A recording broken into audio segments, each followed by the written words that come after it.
Hello students, welcome to text book super coaching. तो आज के क्लास में हम लोग एक बहुत ही प्यारा सा एक अच्छा सा क्वेश्चन लेके आए हैं। उस क्वेश्चन को हम लोग सॉल्व करेंगे। ये क्वेश्चन तुम्हारा 2020 में दिल्ली यूनिवर्सिटी के पीएचडी एंट्रेंस एग्जाम में आया था। ड्यू 2020 में आया था। क्या है क्वेश्चन में हम लोग थोड़ा देखेंगे। बोला गया है एक circular air field parallel plate capacitor of radius r, plate separation d, has a electric field E of t which varies as E with respect to t ignoring the edge effects. Magnitude of the magnetic field पूछा गया है। तो basically यहाँ पे मान लो एक circular plate है, यहाँ पे एक सर्कुलर प्लेट है, और बोला गया है कि ये तुम्हारा कैपेसिटर जो है डेफिनेटली इसको चार्ज कर रहे हो वरना इलेक्ट्रिक फील्ड वैरी होना पॉसिबल नहीं है। तो यहाँ पे जो इलेक्ट्रिक फील्ड है वो इलेक्ट्रिक फील्ड कैसे वैरी हो रहा है, ई विद रिस्पेक्ट टू टी में वैरी हो रहा है। तो यहाँ पे तुम्हें बी निकालने के लिए बोला गया है। ठीक है, हम लोगों को मैक्सवेल्स का फोर्थ इक्वेशन पता है, that says that del cross H is actually equals to JC plus JD. Conduction current यहां से आ रहा है आईसी, ऐसे जा रहा है। मान लो ये तुम्हारा पॉजिटिव प्लेट है, ये नेगेटिव प्लेट है, तो इलेक्ट्रिक फील्ड इस डायरेक्शन में डायरेक्टेड होगा। दूसरी बात, मैग्नेटिक फील्ड यहाँ पे हो सकता है क्योंकि electric field is a time varying electric field. But sir जो चीज मजेदार बात है वो ये है कि यहाँ पे कोई कंडक्शन करंट नहीं है, तो यहाँ पे जेसी जीरो, तो हम लोग यहाँ पे बोल सकते हैं JD only, that is partial differentiation of D with respect to T, जिसको लिखा जा सकता है, ये वैक्यूम भी है सर एयर फील्ड, तो epsilon naught into partial differentiation of E with respect to T. Mention किया गया है जेसी जीरो है इन बिटवीन द प्लेट्स।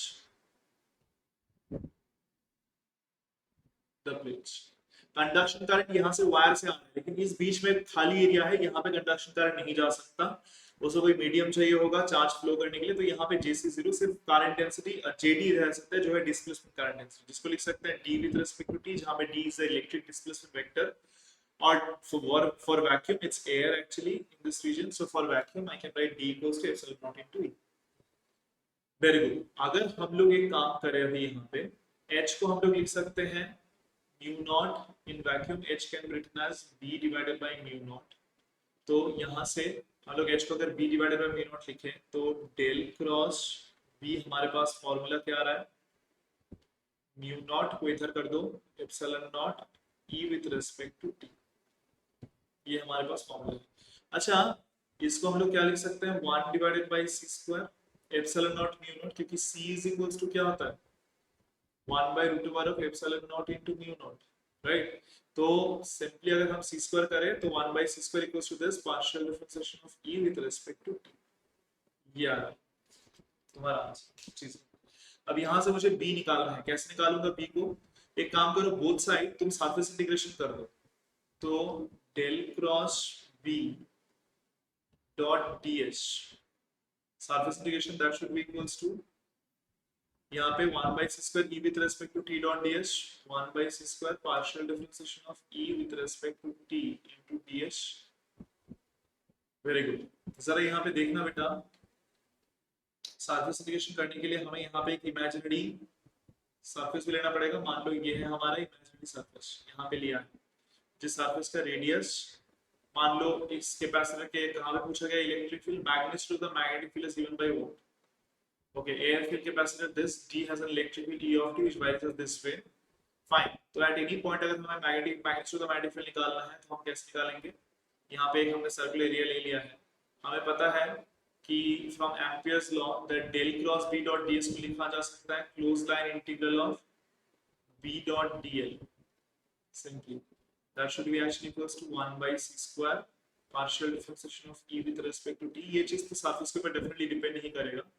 तो तुम्हारा इलेक्ट्रिक फील्ड और ds वेक्टर किस तरफ होगा, इस तरफ होगा ds वेक्टर, क्योंकि मैं इस तरफ ले रहा हूं तो ds वेक्टर इस तरफ होगा, इलेक्ट्रिक फील्ड भी इस तरफ है, तो डॉट प्रोडक्ट तुम्हारा क्या आ रहा है 1, और ds तुम्हारा आ जाएगा, इसका अगर हम लोग एरिया निकालेंगे तो पाई इंटू डी स्क्वायर, क्योंकि प्लेट का रेडियस d है। प्लेट का रेडियस क्या है बेटा, प्लेट का रेडियस d है, क्वेश्चन में मेंशन कर दिया गया है प्लेट का रेडियस d है, प्लेट का रेडियस r है, सेपरेशन d है, रेडियस ये तुम्हारा रेडियस r है, ये सेपरेशन तुम्हारा d है। Very good. तो यहाँ पे हम लोग देख सकते हैं रेडियस अगर r होगा तो पाई r स्क्वायर, और यहाँ पे आ सकता है b into two pi r that is 1 by C square e with respect to t into pi r square. अच्छा, b तुम्हारा सातवां डिफरेंशियल होगा, हाँ अगर ई तुम्हारा इस डायरेक्शन में है तो बी ई को सर्कल करके रहेगा करंट के साथ। अगर करंट इस डायरेक्शन में है तो बी तुम्हारा ऐसे डायरेक्शन में होना चाहिए, ऐसे तुम्हारा बी होना चाहिए। तो इसलिए बी सर्कमफरेंशियल डायरेक्शन में है तो B dot del B into क्या होगा, इस सर्कल का circumference that is 2 pi are.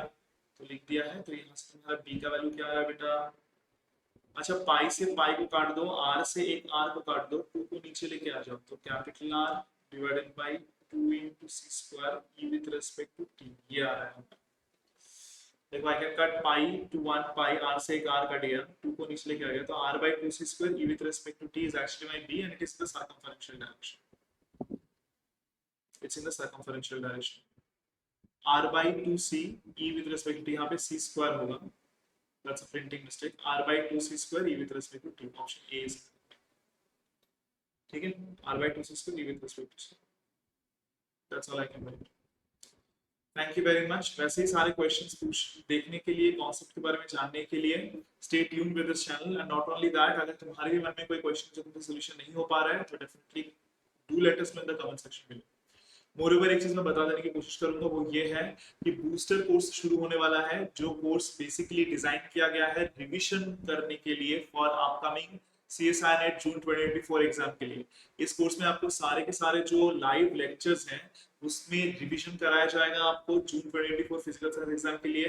Apart from that mock test available है एंड सबसे इंपॉर्टेंट बात जो एक्चुअल हमारा मेन कोर्स यहाँ पे चलता है जहाँ पे हम लोग डिटेल सिलेबस पढ़ाते हैं, उस कोर्स के सारे रिकॉर्डेड वीडियोस भी आपके लिए अवेलेबल हैं। So do hurry up because 10th April से क्लास शुरू होने वाला है। Thank you very much. We will again meet on the next section.